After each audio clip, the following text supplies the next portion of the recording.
টানা ৩৯ দিনের রক্তক্ষয়ী সংঘর্ষের পর অবশেষে যুদ্ধবিরতিতে সম্মত হয়েছে যুক্তরাষ্ট্র ইরান। এতে স্বস্তির আভাস মিলছে মধ্যপ্রাচ্যে। ডোনাল্ড ট্রাম্পের যুদ্ধবিরতি ঘোষণার পর নিজেদের প্রতিরোধমূলক সামরিক অভিযান স্থগিত করার ঘোষণা দেয় খামেনির দেশ।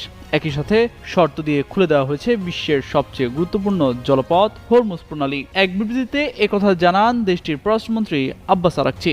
বলেন, যদি ইরানের বিরুদ্ধে আক্রমণ বন্ধ করা হয় তবে আমাদের শক্তিশালী সশস্ত্র বাহিনীও তাদের প্রতিরোধমূলক অভিযান বন্ধ করবে। একই সঙ্গে বৈশ্বিক বাণিজ্যের গুরুত্বপূর্ণ রুট হরমুজ প্রণালী নিয়েও বড় সিদ্ধান্ত জানিয়েছে ইরান। পররাষ্ট্রমন্ত্রী বলেন, আগামী 2 সপ্তাহের জন্য হরমুজ প্রণালী দিয়ে নিরাপদ যাতায়াত সম্ভব হবে।